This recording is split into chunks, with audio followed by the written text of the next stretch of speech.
వెలుగు వెలుసు రామారావు గారి చేతుల మీదుగా ఘనంగా సత్కారం అయిపోయింది. ఒక పెట్టాను. మరి అదేవిధంగా హర్నాథ్ గారు మరి రాష్ట్ర నాయకులు అదే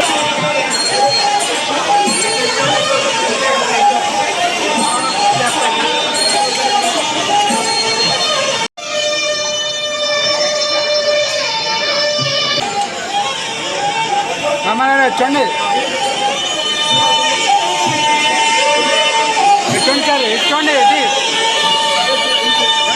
ప్రసాదరావు గారికి మరి ఘనంగా ఏపీఎన్జీ అసోసియేషన్ ఏలూరు జిల్లా పక్షాన సత్కారం జరుగుతూ ఉంది.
జమ్మూకి మామూలు వస్తున్నారు.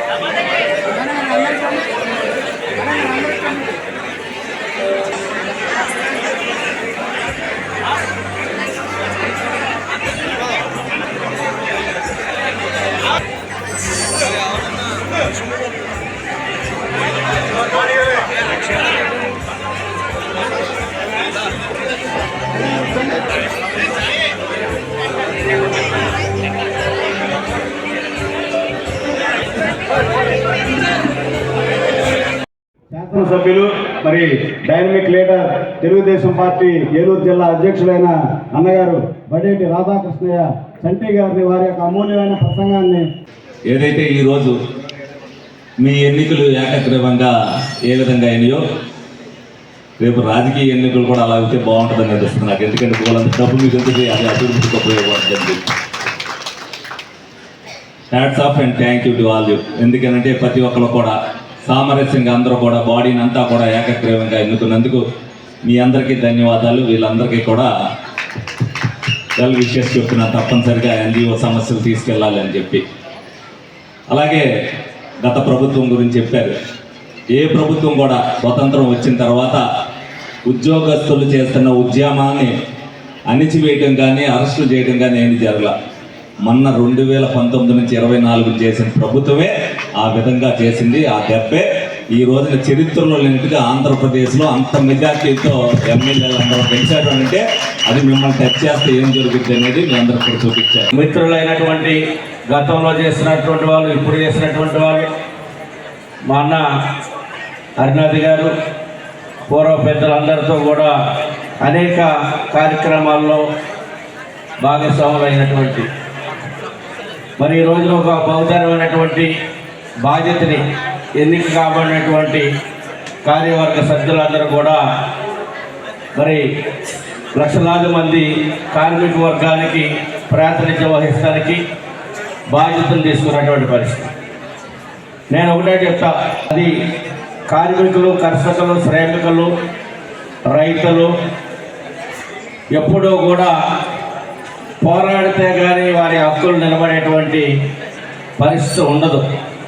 అది నేను ఏ పార్టీలో ఉన్నా, పార్లమెంటరీ విధానంలో వచ్చినటువంటి ప్రభుత్వాలు ఏ ఉన్నా కానీ, నేడు ఉన్నటువంటి ప్రభుత్వం కానీ, గతించినటువంటి ప్రభుత్వాలు కానీ, అంతకుముందు ఉన్నటువంటి ప్రభుత్వాలు కానీ, ఎప్పుడూ కూడా కార్మికుల హక్కుల్ని తూట్లు పొడిచేటువంటి ప్రయత్నాలే జరుగుతాయి తప్పించి కార్మికులకి, ఎంప్లాయీస్కి, ఉద్యోగస్తులకి మీకు ఈ రాయితీలు మేము ఇస్తా ఉన్నాం, మీరు తీసుకోండి అనేటువంటి పరిస్థితి ఉండదు. ఎందుకు ప్రయాణ త్యాగాలు చేసి సాధించినటువంటి హక్కులన్నీ కూడా ఎప్పుడు అవకాశం దొరికితే అప్పుడు దిగమింగేటువంటి ఆలోచన కుట్రలతో ఉంటాయి ప్రభుత్వాలు ఎప్పుడు కూడా.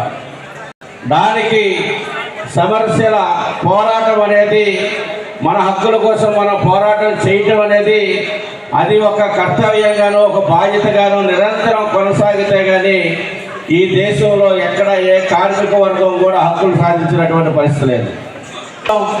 ఉపాధ్యాయుల్ని బ్రాంచీ షాపుల దగ్గర కాపులా పెట్టి మరి ఉద్యోగులన్నింటికి తూట్లు పొడిచినటువంటి పరిస్థితి. మరి ఇప్పుడు ప్రభుత్వం కూడా ఉన్నటువంటి మరి డిఏలు కానీ ఇతర సౌకర్యాలు అడిగిన పిఎస్సి కమిటీ కానీ ఇవన్నీ కూడా వేయవలసినటువంటి అవసరం ఉంది. కాకపోతే గత ప్రభుత్వం చేసినటువంటి విధ్వంసాల నుంచి కోలుకొని బయటకు వస్తున్నటువంటి తరుణంలో రేపు మళ్ళీ పోరాటం తప్పకపోవచ్చు. దానికి అప్పుడు కూడా ఒకటి కొద్ది తేడా కనబడుతుంది తప్పించి ఆలోచన విధానాలన్నీ కూడా రమారమే దగ్గరగానే ఉంటాయి. ఇప్పుడున్నటువంటి ఎన్నికైనటువంటి కార్యవర్గం ఏదైతే ఉపాధ్యాయులు, ఏదైతే ఎంప్లాయీస్, కార్మిక వర్గాల హక్కులు కాపాడదాని కోసం ఎక్కడ రాజీ పడకుండా మీ ఎన్జిఓస్ ఉన్నటువంటి ఎక్కడ ఏ రాష్ట్రంలోనైనా కానీ, అది తెలంగాణ ఉమ్మడి రాష్ట్రంలో కావచ్చు, లేదా ఇవాళ తెలంగాణ ఆంధ్రప్రదేశ్లో కావచ్చు, హక్కుల పరిరక్షణ కోసం నిరంతరం కూడా ఒక సమగ్రమైనటువంటి ఆలోచన విధానాలతో, వ్యూహంతో ప్రయాణం చేసి ఈ హక్కులు కాపాడే దానికోసం మీ యొక్క ప్రణాళికని ముందుకు తీసుకెళ్లే దిశగా ఎన్నికైనటువంటి కార్యవర్గం, అధ్యక్ష కార్యవర్గం అందరూ కూడా పనిచేస్తారని, దాంట్లో ఎప్పుడు కూడా నేను ఏ పార్టీలో ఉన్నప్పుడు కూడా, ఏ బాధ్యతలు ఉన్నప్పుడు కూడా కార్మిక వర్గ హక్కుల కోసం ఏ క్షణంలో ఏ యొక్క అవసరం వచ్చినా కానీ నా యొక్క సహాయ సహకారాలు ఉంటాయని తెలియజేస్తూ, నూతనంగా ఎన్నిక కాబడినటువంటి కార్యవర్గం అందరికీ కూడా శుభాకాంక్షలు, ధన్యవాదాలు తెలియజేస్తూ ఈ అవకాశం ఇచ్చినటువంటి మిత్రులకి అభినందనలు తెలియజేస్తూ